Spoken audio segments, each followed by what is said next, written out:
Hi, everyone. Mike Tirico, along with my buddies Tom Tolbert, Greg Anthony, and Jay Billis. We are joined throughout the night on our draft coverage by a host of people, including Dick Vitale and Jim Gray in Florida and Cleveland. Jimmy with the first pick. Also, we're joined by Michelle Tafoya and Stu Scott here in the draft headquarters, and David Aldridge and Andy Katz are all over the news. Couple of points we want to keep you in mind. All night, down here in this corner, going to be the clock. Who's on the clock? You'll find out here. Bottom of the screen. Who is being selected in the draft, constant draft order. Down this side, what we call the matrix. When it highlights your team, you'll see information. The draft, who's been picked, what picks are coming up, what their free agency situation is, some trivia about the team. You'll also see polls. When you see the word J come up in the highlighted box, that's Jay Billis's list of best available players. Jay has scouted many of the players in this draft who will be selected, just like the GMs around the NBA have. The headlines of draft 2003, it starts right at the top. In all likelihood, the first three picks are going to be players age 18 or 19. We've never had the top three under 20 in the history of the NBA draft. The continuing international flavor should be of record proportions this year. 14 is the international record for a draft taken last year. We think it will be more than that tonight. And is this a deep draft? Well, there is strength. Picks 10 through 20. The question is, does he fit your team now? Will you develop him down the line? A developing story on ESPN.com in the last couple of hours regarding Michael Jordan. Ironic of the night, LeBron James comes into the league. In the year Michael Jordan came out of the league, Michael is making some news on draft night as the conversations towards Michael's ownership of the Milwaukee Bucks seem to have heated up on the rumor mill. Let's bring in David Aldridge. David, is it any closer or just the rumors starting to pile on top of each other here on draft night? Well, Michael, it's close. I mean, there's no question that it's close, but I can tell you, Herb Cole, within the last 2 hours, has let people know, let senior officials around the league know that there's no deal as of yet. Now, does that mean it couldn't change in the next 24 hours or the next week or so? Of course it could change, but the Bucks, who I talked to an hour ago in their war room, say it's full speed ahead. They're going to make the pick. They're going to decide who they want to take. They do not have to run anything past Michael Jordan or any of Michael Jordan's people. They're ready to go. So in all likelihood, Ernie Grunfeld in Milwaukee will be making this pick. David, the top three have been set for a long time. Doesn't mean it won't be an exciting moment when they're taken, but the hot spot in the draft is Toronto at 4. Are they getting any calls, or are they going to keep the pick? Well, Mike, they've gotten some calls, but I talked to Toronto about 20 minutes ago. Nothing that really blew their doors off. So as of right now, they're committed to keeping the 4th pick and making a decision on one of the young big men or perhaps TJ Ford. Oh, Jay Billis, let's talk about those big men. We have Kaman and Bosh. A couple of names have been thrown out there. Explain to us why they are worthy up at the 4th spot. Well, because they're both extremely talented. It's a question of whether you want to wait or whether you need immediate help. If you're willing to wait for a player to develop, you go with Chris Bosh, because he may have the most potential outside the big three to be great. A very high ceiling. He is skilled, can step away from the basket. A 6'11" left-handed shot blocker, can really change ends. An outstanding passer, rebounds at a very high rate. The only question is he tough enough, and can he put on weight to play inside? Chris Kaman out of Central Michigan, offensively very advanced, can use either hand around the basket and can really score inside, average over 20 points per game, can catch, can run. The question is he tough enough to be able to put on weight, and can he rebound at a high rate, and will he have the pride to really step forward and play defense on the NBA level? I think that he can. Greg Anthony, there's pressure for a lot of these teams. Do you go up and get a guy who may make an impact on your team right now, especially in some of the conferences where there's wiggle room to get into the playoff picture just like that? Well, definitely. If you think about that 4th pick and you're talking about the Toronto Raptors, the fact that they can go out and maybe bring in a Chris Bosh or a Chris Kaman. This is a team, although they didn't make the playoffs last year, they're very close. A healthy Vince Carter, a new coach, a new amount of enthusiasm there. You bring in a guy who can score in the paint, that makes you a much more viable product in the Eastern Conference. And Tom, if you were Toronto, would you add Chris Kaman as a piece at number 4? Well, that's the great thing about the Eastern Conference. Everybody's close to the playoffs. No one's that far away from the playoffs. Look, their best players are their point guard, Evan Williams, off guard, Morris Peterson, and Vince Carter. You need to get bigger up front. Antonio Davis has been playing out of position at the center. If they get Kaman, look, the Eastern Conference doesn't have powerhouse centers, so you're one leg ahead of everybody else if you do have a center that can get in there, help you on the glass, and score a little bit for you. And Kaman might be able to come right in. Well, we can't talk about the best players in college basketball during the year without our colleague Dick Vitale, who's joining us from his home down in Florida. Dick, tell me the 2 guys, if you were in the draft room, that you would stand up, pound the table, and be passionate about joining your team. I'll tell you one thing, Mike. You know I try to get passionate about things I love. Bottom line is this could be a draft of mystique. That'll be the theme, the unknown. We don't know about a lot of these players, but there's two that I do know a lot about. One is Carmelo Anthony. I think Carmelo had experience of playing 36 minutes a night, pressure situations. I think he is going to be a superstar. I think Denver's going to be very fortunate, and I also think down the line, I certainly could comprehend the decision of the Pistons to go for Darko because they need size. But the bottom line is, I think they may come to regret not making that call to Mr. Stern, Carmelo Anthony. And the other kid, I don't want to hear about size. We're not talking the Olympics. We're not talking 100 meters. We're not talking bodybuilding. We're talking basketball. TJ Ford, in today's game, you need an orchestra leader. You need a creator and an innovator. He's all Thomas Edison. I know one thing. He'll go north to south, and guys will not stay in front of him. TJ Ford will improve his shooting. I believe that Ford and Carmelo will be special. Hey, change the name of the NBA from NBA to GBA, the Global Basketball Association. Well, it is becoming a global game, and David Stern says by 2010, still a likelihood that there will be a team not based in the continental U.S. or North America. That's for down the road. The immediate concern for TJ Ford is, am I going to go 4, 5, 6? Am I going to slide because of the height question? Let's ask him. He's standing by with our Stuart Scott. Stu? The Naismith and Wooden Award winner, the only freshman to ever lead the nation in assists, and everybody's questioning you. TJ, what goes through your mind when you hear too short, can't shoot? Well, I just know I always believe in myself, and I don't let anyone just tell me I can't do something. So people say I can't shoot, but I just like to have fun and enjoy the game, and eventually, you know, things will work out the best for me. What do you feel like you have to prove? I just have to prove that I can get better every year. And as long as I just increase my game every year, every time I step on the court and just get my best, you know, I don't think you guys for anything more. All right, everybody calls him TJ. I just call him Terrence Gerard, his given name. Michelle Tafoya now standing by with another first-rounder, Kirk Hinrich. Michelle? Yeah, Kirk Hinrich and TJ Ford, really the 2 point guards that everyone is talking about. Kirk, when you've been to your workouts and you've had 9 of them, what did you feel you were having to prove to these teams looking at you? Well, I think, you know, I just want to go in and prove that I can play on this level. I think you want your career to talk for itself, but it's also important to go in and impress some people. You and Nick Collison here together, people have a hard time separating you two because of the Kansas tie. You told me a minute ago you're pretty nervous. How do you feel about what you're going to see here tonight, not only for yourself, but for him? Well, I'm really happy for him. You know, I've played with him for a long time. You know, that's my guy. And, you know, I just hope for the best for him. Your parents make this trip? They made just about every other road trip. Yeah, they're here and they're real proud of me. You know, I'm glad they made it. They should be. Good luck to you.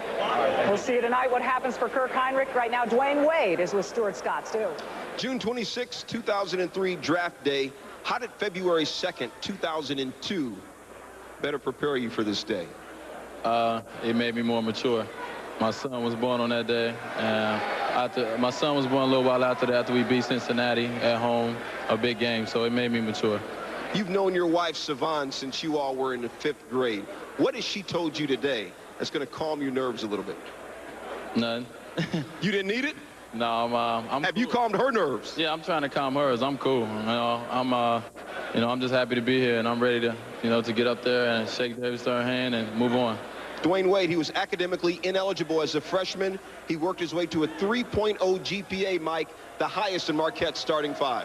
And led Marquette to a Final Four appearance. We'll take you to Cleveland, get to know a little bit better guys by the name of Darko, Carmelo, and LeBron as we get set to hear from the guys you've heard from and the other big names and welcome a new generation to the NBA on Draft Night 2003. Hey, what's up, everybody? I'm Carmelo Anthony. I'm Dwyane Wade. I'm Chris Bosh. America, you're watching The NBA Draft on ESPN. on ESPN.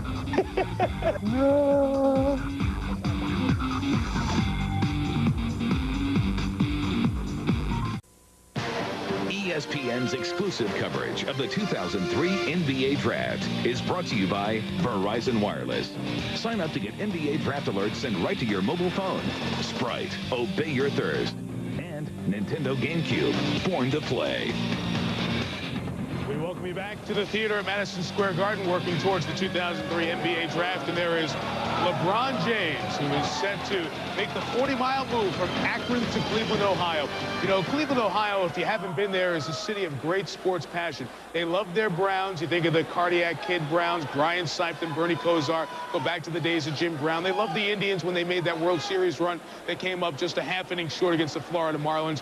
But Cleveland always has the rug pulled out from under it. Tonight, it's a Cleveland night to celebrate sports. One of Ohio's own, in a very prideful Midwestern state, comes to a team of their own. LeBron James to the Cavs. Jim Gray's in Cleveland with the owner of the NBA franchise there, Gordon Gund. Jim. Mike, there's quite a euphoric feeling going on here tonight in Cleveland. The stadium out here at Gund Arena is full. We're joined by Gordon Gund, as you say. Gordon has suffered now for 33 years with retinitis pigmentosa. He is blind and has lost his eyesight 33 years ago. Gordon, I'd like to ask you, in your mind's eye, what does LeBron James look like to you? Well, first of all, he's big and strong and very athletic. I guess can pass tremendously well.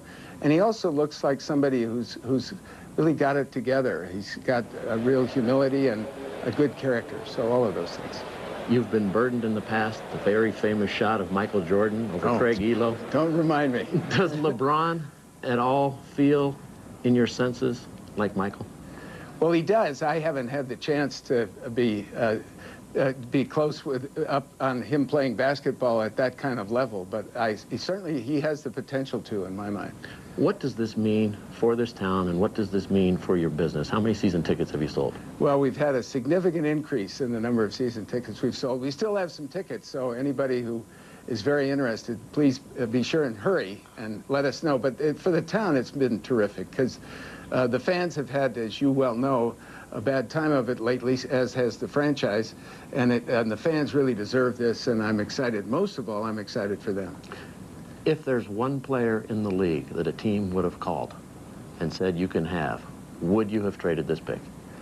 There is no player, Jim, for whom we would have traded this pick. There isn't a whole team. We're very excited to have this player, and we believe he's going to give this marketplace a great future of exciting basketball. That's saying an awful lot, Gordon. Well, it is, but that's how I feel. You know, otherwise, if I didn't, I'd probably be run out of town. All right, Gordon. These are going to go on sale, Mike Tirico. The number 23 jersey, the new crimson colors of the Cavaliers, they go on sale in about 15, 20 minutes. They are lined up around the block. They probably won't have enough. Back to you in New York. Jim, they'll go from the bottom third of merchandise in the league, I would guess, to the upper half, maybe the upper third. It's not just the new jersey, it's the guy who's going to be wearing that number 23, as he does in tribute to Michael Jordan. Dick Vitale, you got to see some of LeBron James' high school games. He seems to have, Dick, in addition to all the basketball, that special it that makes stars superstars. I tell you, Mike, I was so in awe watching him. I thought I was watching a rock star, the way he handled himself. In fact, he was much better than I even expected. But, I mean, it was incredible. I remember getting a call years ago from Mr. Garfinkel of the 5-star camp. He told me he had a 15-year-old that dominated both his leagues, the NBA and the college division, and that's never been done before. Then he went to the big stage at Adidas and marched on and became incredible in Nike camp as well. Bottom line is, this kid has lived up to all the expectations. He has that special instinct, feel for the game. I'm going on my silver anniversary at ESPN. 25 years. He's the best high school player I have ever seen in my 25 years, man. And he's got that charisma where the box office and the cash register is going to go ding-a-ling-ding, because he's got that smile, Mr. Tirico, just like you. It's the ding-a-ling-ding to go with the bling and everything else that will make Cavs games an event now in Cleveland. Jay Billis, you did some of those games with Dick. Basketball-wise, does LeBron have everything that everybody's building him up to have? Yeah, he's just as skilled as Kobe Bryant or Kevin Garnett at the same age, but he is far more physically imposing. And, Mike, I'll tell you, I don't think any reasonable basketball person would take anyone else #1 than LeBron James in this draft. It's an absolute no-brainer. He's got what it takes to be a great NBA player, and I think he will be. Greg, if you were advising LeBron, what would you tell him the toughest thing ahead for him is? Well, I think he has to be patient. I think the expectation level is so high for LeBron right now. Everyone has put him up there in the stratosphere. He just has to be patient and allow the game to come to him. I think the only way he fails is if he fails to meet our expectations. I would just say this to the fans and the media. Let's not create LeBron's legacy. Let him create one for himself. The exciting part is, even though we know where he's going, it's still the official step tonight. And to watch a guy who's come from tough upbringing to great success, it's a pretty special night in his life, and we'll be here to share it when that first pick comes in a little bit. Darko Miličić should be the next pick from the Detroit Pistons. We will talk about Darko and the international impact that has become the NBA draft as we continue from New York on Draft Night 2003. I am ready. Draft night from the crossroads of the world, Times Square, New York City, just 10 blocks away from Madison Square Garden. The 2003 NBA draft, first pick coming up at the bottom of the hour. Darko Miličić will likely be the second pick of the Detroit Pistons in all likelihood, from a war-torn part of the world, Serbia and Montenegro, continuing a long stretch as we now have 67 international players in the NBA, and that number should grow with a record if we get 15 or more players taken tonight. Jay Billis, why is a guy named Darko, who only played about 20 minutes per game, didn't play more than 30 games overseas, why is he worthy of the number 2 pick tonight? Simply put, Mike, he's a freak, and I mean that in the most positive way. He's 7 foot tall, he's a left-hander, and he's got a 7'5" wingspan. He is absolutely an incredible athlete when he gets out on the floor with his combination of size, skill, and athleticism. He gets off his feet, he can shoot the ball from the perimeter, and he's very clever with his inside moves. He's only 18 years old, and he's only been 18 for a few days. This guy has got a tremendous amount of potential, and he's got the potential to be great. If not for LeBron James, Darko Miličić would be the number 1 pick in most every draft in the last 10 years. He'll likely go 2. Greg, where will we see the big influx of internationals? Well, you're going to start to see that play out in the second half of the first round, particularly because that's where you're going to have teams that are a little bit more capable in terms of their overall personnel. Then they're just trying to fit a guy into a certain spot, allow him to grow and develop and mature. Tom, there are people out there who say, well, I'm not going to bother paying attention because I don't know how to pronounce their names. I don't know what kind of team Hemo Farm is that Miličić plays for. What do you think of this international influx? I think it's fun. I mean, you get guys like Gasol, you get guys like Nowitzki, you get Stojakovic, you get Hedo Turkoglu, and there's going to be more of these guys can come out. I'm just wondering if you're a GM right now, how you get through this. I mean, these guys are young. They're playing in different countries. I mean, I'm waiting for the day where we start, like, scouting embryos. It's like, oh, he had a great ultrasound. We're going to take him in the first round. He could be a GM right now. You just got to be going nuts. You have to have strong ownership that allows you to have a presence internationally to be able to do these things. You can close your eyes to it. The international influx has made the quality of play better, and it's something we'll discuss throughout the night, the impact on the NBA. Getting closer to the first pick is Draft Night 2003 answers questions for some anxious young men. Hey, what's up, everybody? I'm Chris Bosh. I'm Dwyane Wade. I'm Darko Miličić. And you're watching the NBA Draft. Oh, all right, so I can kind of... What's the line again? And you're watching the NBA Draft on ESPN.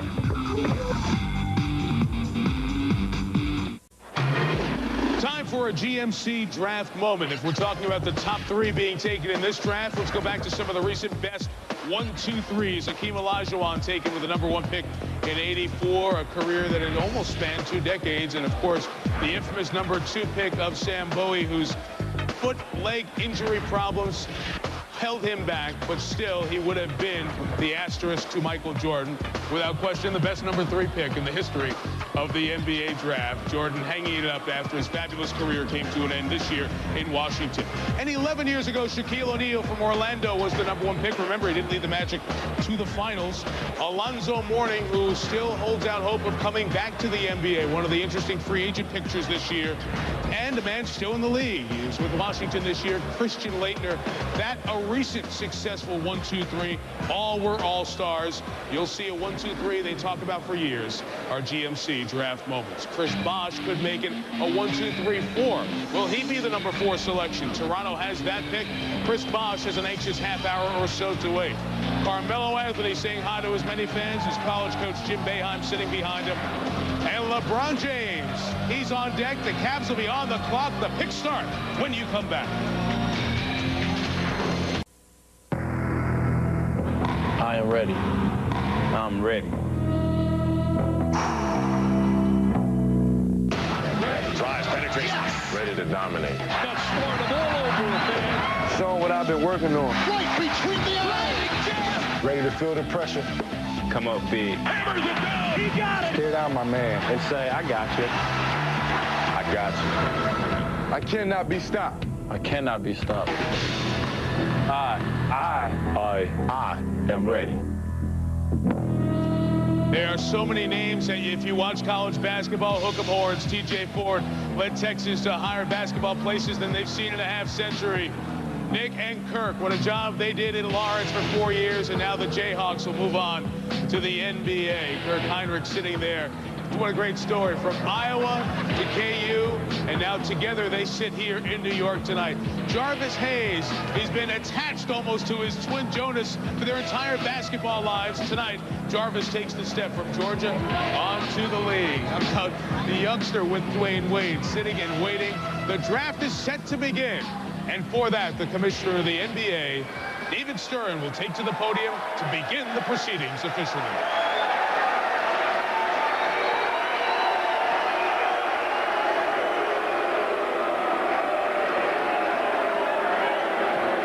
Good evening, ladies and gentlemen, and welcome to the NBA Draft at the Theater at Madison Square Garden. In New York City, home of the Knicks, the WNBA's Liberty, and this year's WNBA All-Star Game on July 12th. To our fans here in the United States watching on ESPN, to our fans watching in 212 countries and logging on to NBA.com around the world, thank you for joining us. To our fans gathered here tonight, our very enthusiastic and interested fans, thank you for coming. The first pick in the 2003 NBA Draft will be made by the Cleveland Cavaliers, who have 5 minutes to make this selection. And LeBron James will sit for the next few minutes. The most comfortable wait for a #1 pick. If you couldn't hear what the fans were chanting, they were chanting Fire Layden, talking about Scott Layden, GM of the Knicks. The Knicks will pick 9th, and we'll talk about that when it comes around, because it will be an interesting atmosphere here in the theater. But the move that LeBron James is about to make from high school to the NBA, Amari Stoudemire, the #9 overall pick by Phoenix last year, from a number standpoint, did it as well as anybody ever in the history of the league. Tough to make that early impact. Jay Billis, what, as you break down LeBron James' game, gives him the skill set to join Stoudemire, making the move high school to the pro? Well, I think, Mike, first you start with his body. LeBron James has an NBA body. He is prepared from a physical standpoint to make this jump to the NBA, as prepared as any high school player has ever been. 6'7½", 240 pounds plus. He is strong and an absolute man. He is an extraordinary passer, a Magic Johnson-type passer that can really see the floor and deliver the ball. He is easy to play with. He will be a great teammate because he doesn't need to score in order to impact a basketball game. He's also got explosion ability. LeBron James can get to the basket. He can rise up and finish once he gets there with that great athleticism, and he's got the handle and the first step in order to get to the hole. What does he need to improve upon? His defensive concentration. He needs to involve himself in more plays, not just hang back. He does defend. He needs to do a better job, and he's got to refine his shot. He is not a good jump shooter, but he shoots a good ball, and he shoots it with ease from range. I think with work on that jump shot, LeBron James can be a good jump shooter. He has got the complete package, the most prepared high school player ever, at least since Moses Malone, to jump into this league and play right away. How good will he be, guys? I think he's going to be tremendous. He's definitely going to be a Hall of Famer. Unless he gets injured, he has too much upside not to be great. Didn't we all cherry pick in high school? And do we have to pick that one out? I cherry picked. I know that. It was fun. You can dunk. It's an amazing story of a young man who's gone from tough times to great success, and the crowning moment for LeBron James, something he's dreamed about his whole life, is about to happen. We'll go up to the podium and Commissioner Stern for the first pick this year.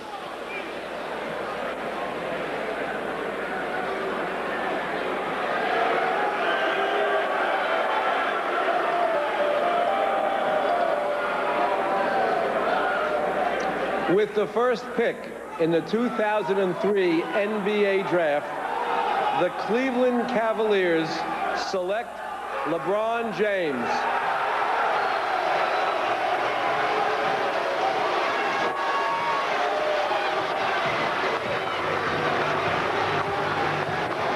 There he is with his mom, Gloria. sacrificed a lot, gave birth to LeBron when she was 16, on their own at 19, living on assistance, food stamps, and here they are just a short time later, $100 million in contract, endorsements in basketball, and LeBron James makes a great American story. From tough times to tremendous success. The second player from high school selected first overall, Kwame Brown of the Washington Wizards, doing it a couple of years ago. High school games on national TV, and what has been the most impressive to me is how he's handled the unprecedented hype. Oh, you know what's amazing to me is we are actually going to see LeBron James jerseys. We're going to see Cleveland Cavaliers jerseys in Montana, in LA, in New York, in Chicago. I mean, his impact is not just going to be on the court. It's going to be felt all across the landscape of America. You know, you got to love this guy, too, in terms of his poise and the way he's really handled himself through all this adversity.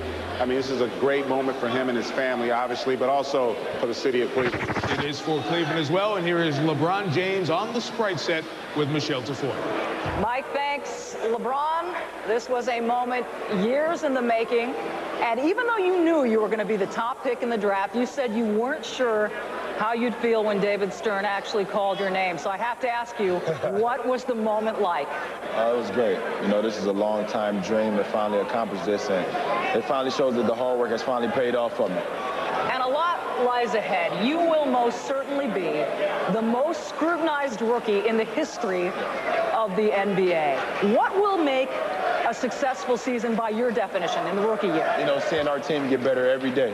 I think that's going to be the biggest accomplishment for us because last year we weren't pretty good, but if I feel like we get better every day as a team, that's going to be my biggest goal this year. There has been some talk that they might want to play you at the point guard. What do you think? I think I'm going to be ready for it. You know, for anything that Coach Silas needs me to do for my team to win, I think I'm going to be happy about it. You threw out to Carmelo Anthony, basically game on. Let's vie for Rookie of the Year. Let's compete. Why will you win that contest? You know, I think, you know, I'm not sure I'm going to win the contest. I just think that I'm just going to try to get my teammates better. You know, I'm not looking for individual things. I'm all about the team. Well, the team wears this jersey on the road, LeBron. Here it is. Enjoy it. All right, Cavs fans back at home. Mike, back Pops, to you. what up? Ohio's own LeBron James becomes the first player taken in the #1 overall selection who was born in the same state of the team that picked him. Now the Detroit Pistons are on the clock at #2. We've talked about Darko Miličić, but we should get the perspective on Detroit being in the 2 spot. It is rare in NBA history that a team picks this high after winning 50 games, and I don't think there was a lot of sleep lost on August 7 of 1997 when Otis Thorpe, a veteran, was moved to the then Vancouver Grizzlies, and the Pistons received a first-round pick down the line, which was delayed and delayed. They would not have gotten it this year if it was the #1 overall pick, and there was Jerry West sitting there at the draft lottery knowing, I'm going to get LeBron James or nothing. He ended up with nothing. The Detroit Pistons have the pick, and a 50-win team has a chance to add a very impressive international piece who not everyone knows about, Jay, but has 7'1" size plus ability to play other positions. And you give credit to Rick Sund, who's now with the Seattle Supersonics, for making that trade that got Darko Miličić right now if they decide to pick him. And Miličić has tremendous upside, 7 feet tall. He has a 7'5" wingspan, and he's only 18 years old, a very creative scorer that can set his man up. I think he's got the chance to be great, but you're going to have to wait a little while on Darko Miličić because it's going to take him some time to mature. He's got to get stronger. He's sometimes easily pushed off the lane, and you're not always sure if he's going to be willing to play inside. I think he will in the future as well. The pick is in, and that is the beauty of it for Darko. He does not have to come in and do what LeBron James has to do and carry a team and carry a franchise. He comes to a team that got to the Eastern Conference Finals, won 50 games, and as we've mentioned, also has a Hall of Fame coach coming in, Larry Brown. Well, I'll tell you what, he may be thin and he may not be strong, but you got Ben Wallace behind you. So you got that going for you. I mean, no one's going to kick sand in your face with Big Ben back there. And you got other guys that can score, other guys that can rebound. It's nice to be able to bring along a rookie slow. All right, let's head up to the podium to find out the second overall pick. It's you go back to James Worthy when he was selected by the Lakers in '82. Len Bias, the tragic story of Len Bias, the Celtics had the #2 pick then. There are very few times in NBA history, just a half dozen, where a team that's won 50 games has picked this high in the draft. With the second pick in the 2003 NBA Draft, the Detroit Pistons select Darko Miličić from Serbia and Montenegro.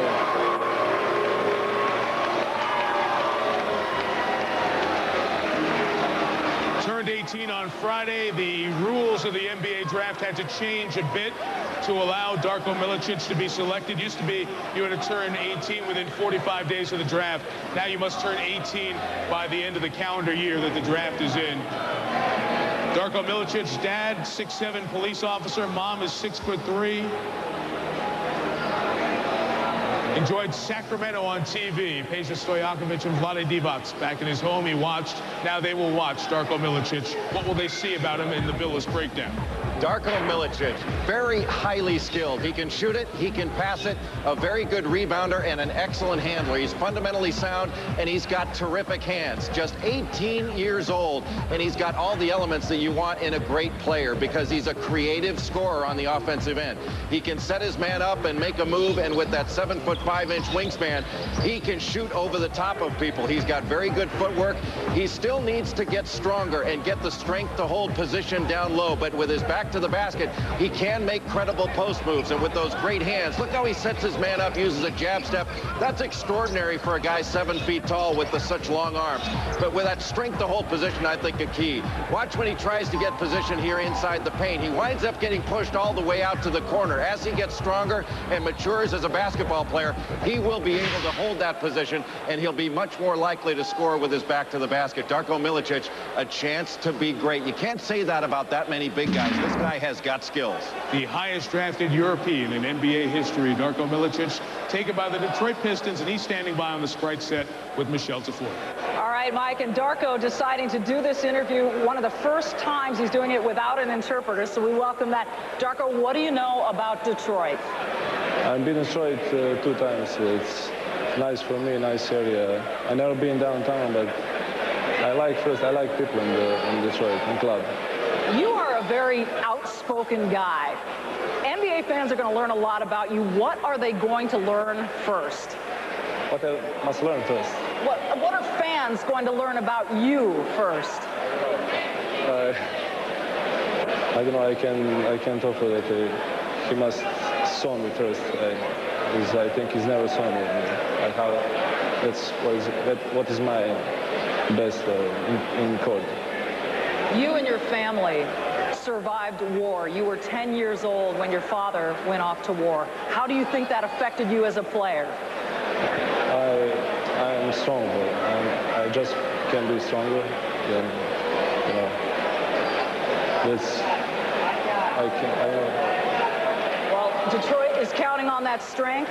Here's the road jersey, Darko. Congratulations, Mike. When he was just 10 years old, his mom sold the family car to buy a cow to support them through that war. I think Darko can probably buy her the whole farm now. Yep, left at 14 to play basketball. His dad was off for the war. Quite a story coming true here tonight. Standing on the stage, by the way, was Peja Stojakovic of the Denver Nuggets, who was going to help translate in case Darko needed it. He did not. Peja's team, the Nuggets, are on the clock. But while we have a second, Jim Gray in Cleveland with their head coach, Paul Silas. Mike, thank you. The euphoric feelings continue here. Paul, congratulations to you. Is it possible on a night like this to talk about real expectations, and what are they for LeBron? Not really. I think that we just want him to improve every time out. By his own admission, he talks about winning. He talks about making the team better. If that's his mindset, he can only get better. He can only be as good as he's going to be. What do you do about all the people surrounding him? Of course, he has an agent. He's close to his mother. He's got teammates. He's got quite an entourage for an 18-year-old. How do you make that go from an entourage to one guy now being a member of your team? Well, it's all according to what he does on the floor. That's what I'm mainly concerned with. We're going to have to try to protect him as much as possible from media scrutiny and that kind of thing. But if he does well on the court, everything else falls into place. You've been in basketball for 34 years. Have you ever seen anything quite like what is surrounding LeBron and what's going on regarding his draft pick and him coming into this league? Jim, I have not. I'm just happy to be a part of it. All right, Paul, congratulations to you. We've got another pick. Denver's pick is up. Let's go to Mike Tirico. Okay, Jim, thank you. Like the Cleveland Cavaliers, a team that Paul Silas takes over, the Denver Nuggets also won just 17 games this year. They end up 3 in the lottery. Most years it would be kind of a consolation prize but probably not this year. Back up to the podium and Commissioner David Stern.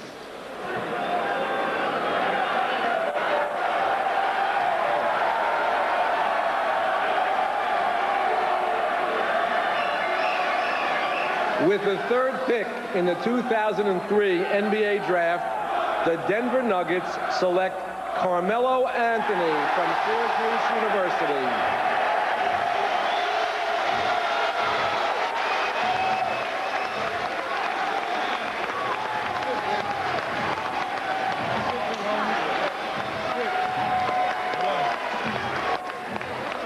The hug for his mom, Mary, who raised 4 children on a housekeeper's wage from the tough streets of Baltimore, learned basketball at age 7 on a crate, 8 feet up, 1 year in college, and led Syracuse to 30 wins in its first ever national championship.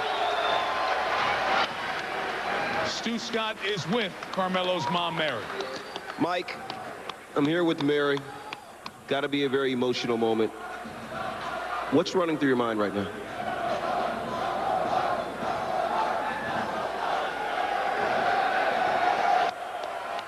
Is this a dream for you?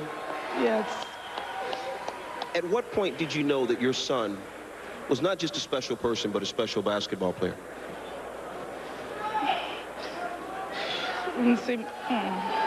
It's okay. It is okay. Tears of joy, I'm sure. We'll come back and talk to you later. Hopefully, Mike, let's go back to you, because this moment, just let her have it to herself. It is so much a part of the story. Let's bring in our friend, Mr. Vital. Dick, take us through Carmelo Anthony, how you think he's going to make the adjustment to the NBA. Mike, it was so beautiful to see the tears of joy and happiness, tremendous love there with his mom. The one thing that this youngster possesses is the unbelievable charisma, that great smile, plays the game with great feeling, a guy that can beat you so many ways, inside, outside. He's going to provide offensive firepower to Denver. Denver averaged 84 points a game last year, Mike. This kid's going to provide scoring in day one.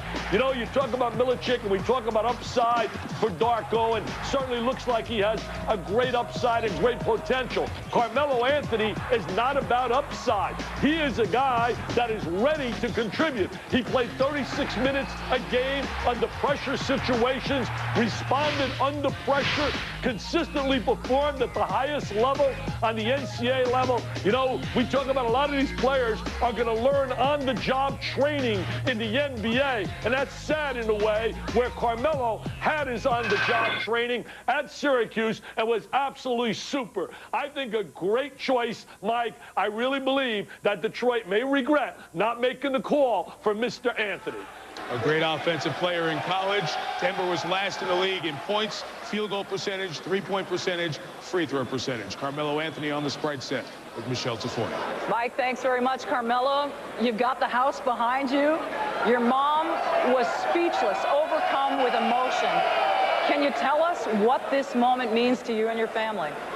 This moment is just meaning a lot to me right now. I knew when my mom first came in that she was real tense. I asked her, did she want some water, but she said no. Well, I knew that she was going to get really emotional early, though. Indeed she did. You have gone on the record, Melo, as saying that you're the best player in this draft. What do you know about your game that maybe Cleveland and Detroit didn't? Well, I'm an all-around player. I think I could pretty much do everything that, from the one position all the way down to the power forward position. I ain't gonna say I'm ready to play a center yet, but yeah, I can do what I can do.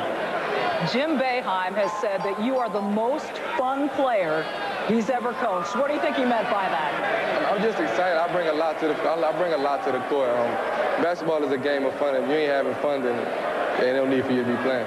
Have fun in Denver, Melo. Thanks. Mike, let's send it back to you. That's part of their new look, the hat, and we go via the EA Sports video conferencing to the Nuggets headquarters, and Kiki Vandeweghe, their general manager, will join us.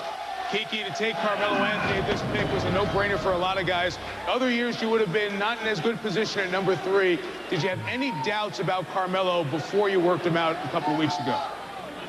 There was no real doubt. I think this draft is very unique because I think you had 3 players that in any other draft could have been a #1 pick. So we're just overjoyed to have Carmelo. It was just, you know, tremendous to see his mom and the love in that family, and we hope we can show him the same type of love here in Denver. Kiki, you're rebuilding a franchise there, have a lot of salary cap room. We'll discuss that later. Is Carmelo the type of player on and off the floor that you can build a successful franchise around?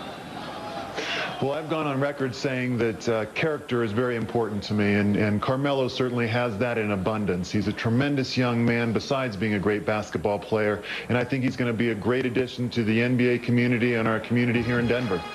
Kiki, thank you very much. We'll talk to you later on. Thank you.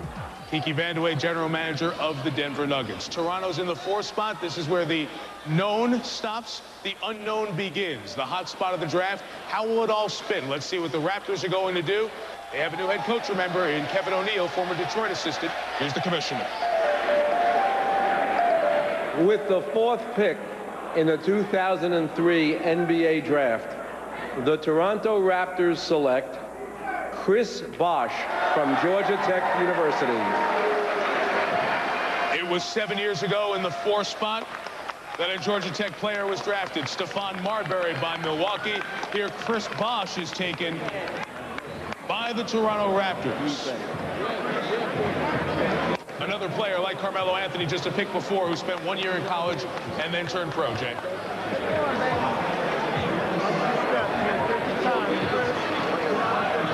Where is he going to play? Is he going to play out on the perimeter? Is he going to be more of a 3-man, or will he play inside? He's not the kind of guy that has a lot of size right now as far as bulk. He needs to put on some weight.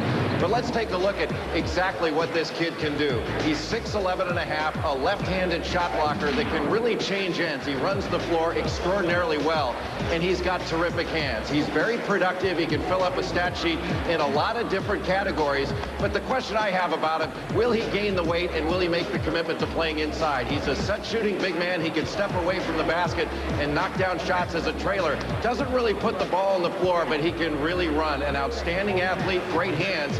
I think he's got the most potential of any other player in the draft outside of the top 3, but with those rounded shoulders, I just question whether he can put on a lot of weight. It's a question in my mind as to whether he's got the toughness in order to play inside. And that's a question he's going to have to answer. Where do you play him out on the floor? We'll talk about his Toronto fit in a minute. Here he is set with Michelle again.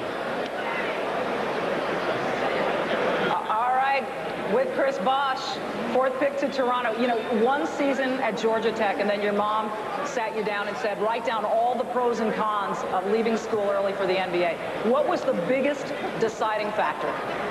The biggest deciding factor, you know, I knew I had the chance to make it to the NBA at a high level, at a high pick, actually. And, you know, it just wasn't a reason, you know, to come back to college and risk the chance of getting hurt. I mean, Georgia Tech is a great place, great place. And I know you'll miss it. Critics have said, and you're hearing it, does he have the NBA body? Can he commit to putting on the weight? How are you going to answer the critics? Well, I mean, NBA body, if you can play, you can play. That's why we're out here. So, I mean, that comes with time, and I'm not worried about that. We'll be watching, Chris. Congratulations. Mike, back to you. Thanks, Michelle. Guys, how does he fit with the Raptors? Well, for me, I think the big thing is his development is really going to be dependent upon the guard play in Toronto. Those guys are going to have to really take him under their wing and really allow him to become a much more productive basketball player in a hurry. They want to win now. I think he helps him more immediately on the defensive end. Blocking shots, gobbling up rebounds. Offensively, just get the ball to Vince Carter and get out of the way. And keep Vince healthy in the line. Toronto, by the way, was 20th in block shots in the NBA this year. Miami's on the clock. They pick 5th. The draft continues from New York as maybe the Miami Heat are thinking about moving that pick. We'll hear the conversation about how Pat Riley tries to rebuild that team on the run that won just 25 games in 2003. Miami next. We welcome you back to the theater at Madison Square Garden. Our coverage of the 2003 NBA Draft here on ESPN. You can follow what's happening if you're just joining us as you watch the words on our side and underneath our picture here. The Miami Heat are on the clock, a 25-win team. Pat Riley tries to rebuild this team on the run so he can leave it in a little bit better shape than it is right now. Here's the commissioner with the selection. With the 5th pick in the 2003 NBA Draft, the Miami Heat select Dwyane Wade from Marquette University. Tom, we were there, and to watch Dwyane Wade single-handedly take Marquette for the first time in 26 years back to the Final Four when they beat Kentucky in the regional final in Minneapolis. This guy's a flat player. I mean, you look at the top three, and I think he's right at that next level. There's really not a lot he can't do. They questioned his shooting. I think he shoots fine from mid-range. He's a physical two-guard. He can get out and defend long arms, and he's not afraid to take it to the hole. He can draw contact and finish. I love this guy. I think he could be a multiple All-Star in a couple years. A hug there from his college coach, Tom Crean, who they were so close. And there you see his wife. What a happy moment for them as well. Greg, Dwyane Wade in the NBA, can he make it jump smoothly? Oh, he won't have a problem making the jump. The problem is if you're Miami, where are you going to play him with Eddie Jones when your need is point guard? That's my only concern there. You know, that could be a big problem for them if they can't make a move. Here is Stu Scott with Dwyane Wade's wife, Siobhan. Stu. Hugs and kisses all around Savon. In a draft where the top 3 picks are teenagers, now you got a guy who's got a wife and a kid. How has being a father helped Dwyane become a better basketball player? I think it has motivated him so much. He knows he has to set an example for him, and it's really pushing him to work hard. Well, he said before that you were the one who was nervous and had to be calmed down. We know how husbands do. We know sometimes they don't tell the whole truth. Mike, let's go back to you. Thank you, Stu. High school sweethearts who got married. Jay talked about Dwyane Wade leaving after his junior year, but certainly ready to make the move. Dwyane Wade is a slasher. He's a big guard in the mold of I think, a guy like Steve Francis or going way back, Sidney Moncrief. He's got a great first step, and he's always around the ball. He has long arms, a great wingspan, and he really can fill up a stat sheet in a lot of different categories. He gets deflections, steals. He can block shots. He can lock you down defensively, and he's also got the ability to take the ball to the basket. The question marks are his shooting range. He is not a great shooter. He's been working on that shot, but he can get to the basket, and that's the thing that impresses me most. As a big guard, he really is productive, and he's an accomplished basketball player. What I like best about him, Mike, is he's a hard worker. He's got a great work ethic, and he's a terrific teammate. I like this pick. I think Pat Riley is sending a message that even though he may not fit in, may not be able to be a point guard with Caron Butler and Eddie Jones, he's going to go to battle with those guys because Dwyane Wade is a high character guy that will fit in with that team. Since they started charting round by round, highest Marquette pick ever taken. Standing by on the Sprite set with Michelle Tafoya. All right, Mike, thanks. Dwyane, all through the week, the talk was you could go anywhere from 4 down toward the bottom part of the first round. What was your reaction when you were picked 5th by Miami? It's a dream come true. I'm blessed. I know I am. I just know that hard work pays off, and I really learned that at Marquette. Tom Crean, your coach at Marquette, has said he just constantly wants to get better, and if he continues that work ethic, he can have a long career. What are you going to try to get better at first?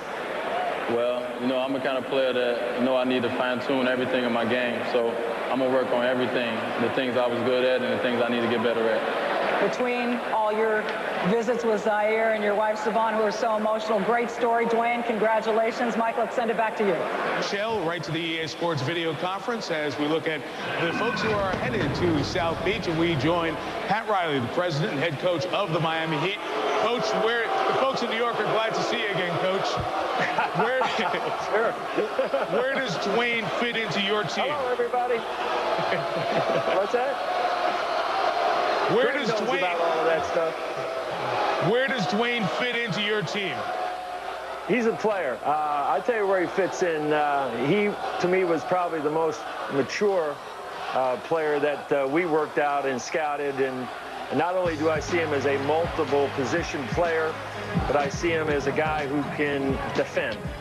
Not only can he defend, finally have a defensive player who can score, get to the basket, rebound, deflect. He's an absolutely complete player who's going to get better. So we are absolutely excited with this pick. So the fact that you have an Eddie Jones with a big contract for 5 years at the shooting guard spot, you're not worried about that? You're going to make it work with the players that are there? Well, I think you'll probably see a lineup of Wade, Jones, and Butler a lot. And I think this is one of the players in the draft, a perimeter player, probably the only perimeter player of his size that I think, other than James, that could probably play the point guard position. And how we plan on playing in the future is to play bigger and longer. Here's a guy that's, you know, he's 6'4", and he's got a plus 6-inch wingspan. So he's real long, he's real athletic, and we're planning on using him in that spot. Coach, you pick at 33. We'll let you get back in. Thank you very much. Pat Riley, the head coach and president of the Miami Heat. The Los Angeles Clippers are on the clock. Always intriguing to see what move the Clippers will make. Let's send it back to Commissioner Stern for pick 6. With the 6th pick in the 2003 NBA Draft, the Los Angeles Clippers select Chris Kaman from Central Michigan University. First time in 13 years that a Central Michigan player has been drafted. It was Thunder Dan Marley in '88, taken by the Phoenix Suns. Chris Kaman, Michigan kid from Wyoming, Michigan. His graduating class was 47. He now will call Los Angeles home. The 7-footer taken by the Clippers. Stu is with his dad, Mr. Scott. Mike, I'm with Leroy Kaman. Now, this is actually interesting because Leroy is very calm. We know Chris has told us that you, and I'm using his words, can get out of control while he's playing up in the stands yelling. Leroy, how are you going to do that when he's in the NBA? I don't know. I'll just have a good time with him. I don't know. I'm a little nervous now all of a sudden. Now, you've been known to actually yell at the coach saying, put my kid in. Yes, you going to yell at Dennis Johnson? I don't know. We'll have to wait and see about that one. I don't know. Now, I mean, Chris wants you to calm down. He's scared you're going to have a heart attack. I mean, can you take a breath and relax? Yeah, you know, when he does play game and I get all pumped up, and sometimes I get so pumped up, one time I almost passed out. It was really comical, but my daughter kind of got wound up with me a little bit, and she said, settle down, Dad, settle down. All right, Leroy, congratulations. Mike, let's go back to you. Dad involved in public works up there in Michigan. Mom, a teacher's aide. They've raised quite a son. Jay, the Billis breakdown. Well, he's very skilled with both hands. Chris Kaman can shoot with his right hand and his left hand. In fact, when I first saw him play, until he shot a free throw, I didn't see warm-ups. I wasn't sure whether he was right-handed or left-handed. The most offensively advanced big man in this draft. He will be able to step in and score right away. He's got clever post moves, terrific footwork. He can shoot a jump hook. He can face up and shoot a jumper. And he can dunk the ball with both hands when he's near the basket. A legit 7-foot. He's not a great athlete, but he is very good offensively. The thing I worry about with him, does he have the strength? That's something I think he can add. He's got to get into the weight room, tone up that body. He's got almost 17-18% body fat, so he's got to work on that. And I really do think he needs to work on his defense. He's not shown a ton of pride on the defensive end, and that's something he has got to change and has got to continue trying to rebound out of his area. But a great prospect, a guy that can play right away for you. All right, on the strike set, Chris Kaman with Michelle again. And Mike, Chris has said all along you didn't want to be drafted just because you were a 7-footer. What do you think you proved to GMs that got you the 6th pick? You know, I feel like I'm a solid player on the basket, you know, and I think that's something that the Clippers were interested in, and I'm just glad to play for them, you know. Elgin Miller's a great GM, you know, and so I'm really excited right now. No reason not to be, but 10 consecutive losing seasons with the Clippers. Can you help change that? Oh, I think so. I think definitely, you know, it might take some time, but, you know, I'm just glad to be here right now, and I'm thankful, you know, thank God that I'm here, you know, my family, everybody supported me, so. All right, congratulations, Mike. He said he was going to keep his 1996 GMC Yukon, but now he doesn't know how to get it to California, so I think he can get a new car. I think so. And Tom Tolbert, a quick thought about this pick. Where's Olakandi go?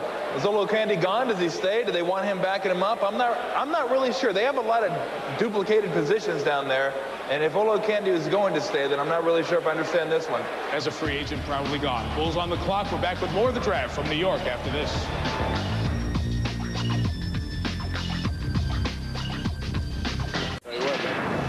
Back with the Ford Draft Track. Those of you who may just be joining us, LeBron James selected #1 by Cleveland, the youngest #1 pick in NBA draft history, as James is 18 years old. Darko Miličić to Detroit. Yao Ming taken #1 last year. This is the second highest international pick, highest European pick in draft history. And Carmelo Anthony, 12 years after Billy Owens, goes to the 3 spot from Syracuse to Denver. Chicago's on the clock, and here's the Bulls pick at #7 overall.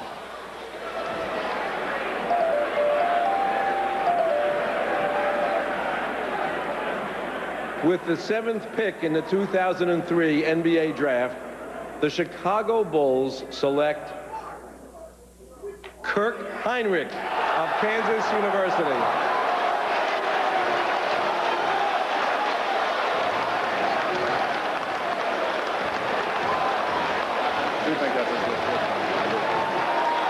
Some people surprised by the pick. Kirk Hinrich, 22 years old, one of the older players that will be selected here tonight. But this situation perhaps has changed somewhat in the last week or so. It's been about 9 days now since Jay Williams was injured in a motorcycle accident. And with his future in question, perhaps Chicago thinking that they needed another point guard, they make the pick here. His teammate Nick Collison waits in the green room, but he's certainly proud, Stu Scott. Mike, Nick Collison and Kirk Hinrich, you guys played more than 60 AAU games before you ever stepped foot on Kansas's campus. What do you know about him that lets you know for sure this guy's going to make it in the NBA? He's a competitor. He's always competed, you know, no matter who he played. He's always came to play and, you know, always puts forth his best effort. And I think he's going to be great for Chicago. Former roommates, Mike, but after a few years living together, they had to part ways. It was like, you know, one of them was Oscar, the other was Felix. What are you going to do? Well, they're going to find each other somewhere in the NBA. We'll find out when their paths will cross it a little bit. Greg Anthony, as an NBA point guard for a dozen years, how will Kirk Hinrich make the transition? Well, I think he is at an advantage going to Chicago because they run a triangle offense where you really don't feature a point guard. So for him, his ability to shoot the basketball, playing with great athletes on that front line, he'll be able to contribute right away and be able to play alongside the likes of a Jamal Crawford. Also the ability to shoot it very well, Jay. And he shoots it very efficiently. He shot over 50% for his career at Kansas, over 45% from three, over 80% of his free throws. But what I love about Kirk Hinrich, he attacks in transition. He can run all day, and he has graded out as the best defender among these guards outside of Dwyane Wade. I think Dwyane Wade, a more versatile defender that can guard more positions. When he's gone straight up against point guards and two guards, he has graded out very well in all of his workouts, an outstanding defender. Learned the game from his dad, Jim, now a Chicago Bull. Stayed in the Midwest and on the Sprite set with Michelle Tafoya. Kirk Hinrich found out just when we did, when your name was called, you're going to Chicago. It's a franchise in the midst of a lot of change, particularly at the point guard situation with the unfortunate happenings with Jason Williams. Your thoughts about going into that franchise and making an immediate impact? I'm just really excited. You know, I can't be more happy. It's a dream, you know, I've had all my life. I think that I'm going to go in there with the right attitude and make it work out. Some people thought you would have to prove to scouts, to GMs, to coaches that you could create your own shot. How do you think you proved it to them? I think I showed them. You know, I had really good workouts, and just it went well. I went in there trying to impress people, and I'm just thrilled to death to be going to Chicago. Chicago, not too far from Iowa. Your parents will get to see a lot of you. Mike, let's send it back to you. Michelle, we mentioned the point guard story as you look at the Hinrichs, who are so proud of their son, Jay Williams, the point guard from Duke, #2 pick here last year, involved in the motorcycle accident that Jay Billis, you know the Duke family so well, could threaten his entire basketball career and his future. Yeah, Mike, it's a sad story, and I've known Jay for a long time. I don't know a better kid. He's always made great decisions. He made an unfortunate decision to get on this motorcycle, and it was tragically ironic that he was just at Duke the day before the accident, working out with Johnny Dawkins, the associate head coach and a teammate of mine, and spoke at the camp to a bunch of youngsters and talked to them about being smart, because it could all end tomorrow, and making good decisions. And maybe it did all end tomorrow. But if anybody can overcome these horrible injuries he sustained to his left side, it's Jay Williams. He's a strong young man. The Bulls officially have said it certainly is not in their plans for next year because of an injury standpoint, and his career is certainly in jeopardy, but you only hope things work out for him. Up the road a couple hours from Chicago, Milwaukee. What will the Bucks do as they select now #8 here in the draft?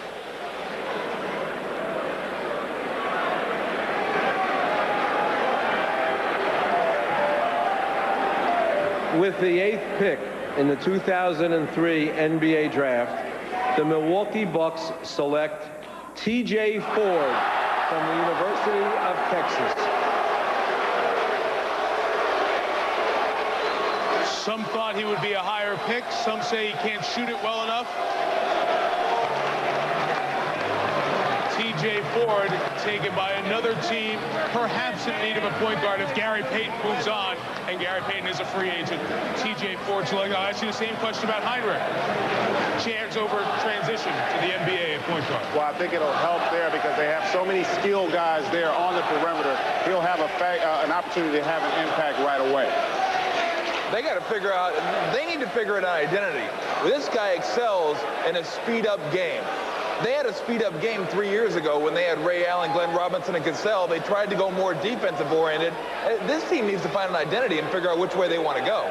Dick Vitale in Florida, you say nay to the naysayers about TJ Ford.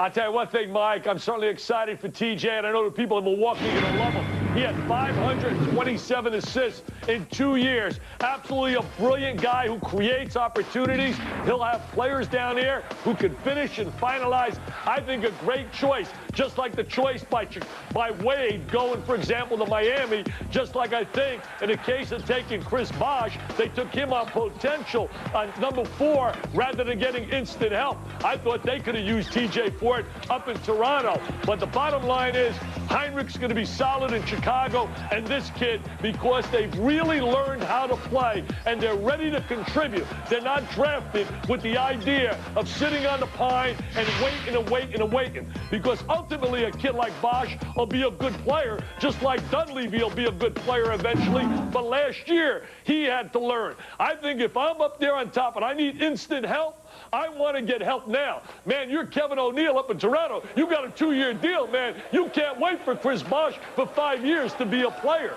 I don't understand the logic with some of the choices. Well, TJ Ford is selected, Dick, and for those who say the American college game is not as good as it was, 4 teams made the Final Four. Syracuse, Carmelo Anthony, Dwyane Wade, Marquette, Kirk Hinrich, Kansas, TJ Ford, Texas. Each of the Final Four teams have their star guy going in this draft. The Knicks are on the clock. The magic words said in this building. What will their reaction be to New York's pick? Come back and find out.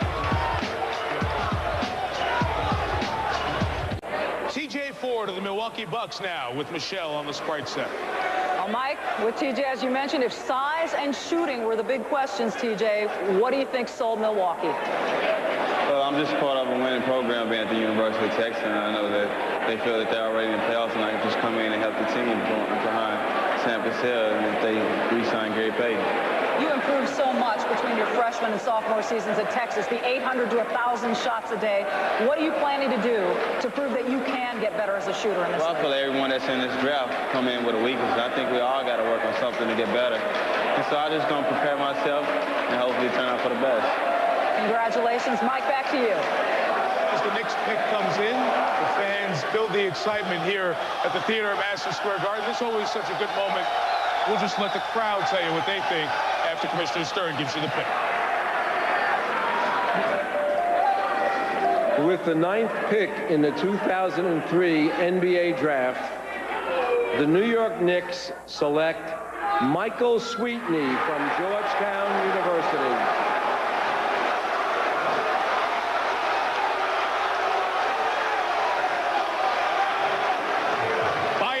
Sounds like the majority approves. Stuart Scott is with them to sample some of their opinions. Stu? Well, Mike, in the name of Frederick Weiss, I'm here with a bunch of Knicks fans. The last time the Knicks picked a center out of Georgetown, it worked pretty well. Will, what do you think about the choice? I think it's a great choice, picking someone from Georgetown, just like Patrick Ewing. Gotta go for it. Now, is there anybody else that you wanted? I would have picked the bigger Lampy from Spain. He's 6'11", but anyone from Georgetown's better. All right, Lampy Mike is the heartfelt choice, but you can't go wrong with Georgetown, baby. Back to you, Mike. That's the last we'll see of Stu tonight, I think. Sweetney will play the 4 here in the NBA at 6'8". Here's a guy who worked his body into shape, Jay, to become a horse, a guy Georgetown could ride all season long. Yeah, and he's very productive, Mike. Mike Sweetney, I think, may be undersized, but he's a lot like Elton Brand. I'm not sure he's as tenacious as Elton Brand, but he's extraordinarily productive inside. He's got really long arms, over a 7-foot wingspan. He can block some shots. He's a very good offensive rebounder, as we talked about. But what I really like about him, he gets to the free throw line, and I think that translates to the pro level. You get to the free throw line at a high rate in college, I think you're going to get there at the pro level as well. I do question his explosiveness. Can he explode up and score over people near the basket in the NBA? He'll have to answer that question in the toughest market in the league. Now he answers questions from Michelle over on the Sprite Center. Well, Mike, he talked to Patrick Ewing just a couple of weeks ago. Obviously, the Georgetown connection. What did Patrick tell you? What was the best piece of advice he gave you? Basically, he just told me just to stay focused, keep working hard, and all my dreams will come true soon. You know, it's tough making the leap into the NBA no matter who you are. You're here in New York City. You're hearing it from these people already. The attention is unbelievable. How prepared are you to handle it? I'm very prepared. I'm just ready to go out here and work hard, hopefully make the Knicks better, and do whatever it takes to help the team win. They need help inside. You've worked very hard to stay in shape. How tough is it to continue to keep yourself in shape? You were at 320 when you came into Georgetown, got down to 260. Yeah, you know, Coach Ronnie Thompson helped me out a lot. You know, changed my diet plan, gave me a good workout. You know, things went well, and I dropped the weight quick. Congratulations, Mike. Good luck to you in New York. Let's send it back to Rico. They ran the 3-mile loop there at Georgetown together for a couple of years to get him back in shape. Good help for the Knicks with a rebounder. You think they need it? Knicks were last in the NBA rebounding this past year. David Aldridge has some news for us. David. Well, Mike, you know, the Wizards are coming up with the 10th pick, and up until a couple of hours ago, Washington and Miami were discussing a deal. Would have sent Kwame Brown to Miami, and it was a three-way potential deal involving Seattle as well, where Miami would have wound up with 2 picks. Seattle would have gotten Kwame Brown. Washington would have gotten the 5th pick. But Eddie Jordan, the new head coach of the Wizards, said he did not want to trade Kwame Brown. He wants to look at Kwame Brown, give him an opportunity to see show what he can do before they make any final decisions on him. And the point is good, David, because you have to remember so many of the high school players have matured after their first couple of years in the league. Amari Stoudemire has been the anomaly of that group. Here is Washington's selection at number 10. Overall, we'll round out the top 10 of this 2003 draft.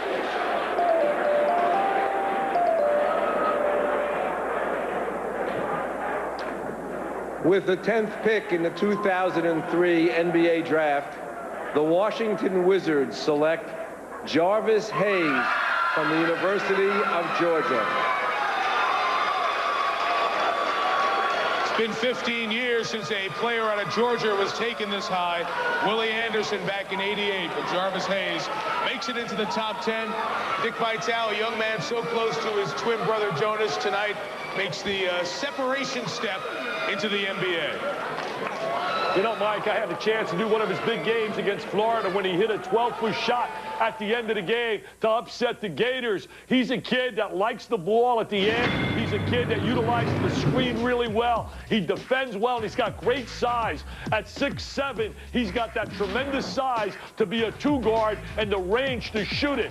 He is absolutely a great choice. He was one of my players that I really liked. You know, David Aldridge just mentioned, for example, Kwame Brown. He's an example of a lot of young kids where you don't understand a lot about them in terms of work ethic once they get a lot of cash. Bottom line is you get some mature players like guys like Hayes and like Hinrich. They're ready to make the adjustment and handle that situation. I think Hayes is an outstanding choice for the Wizards. Some of the choices earlier, I'm not all sold on like some of my compadres are sitting in the studio.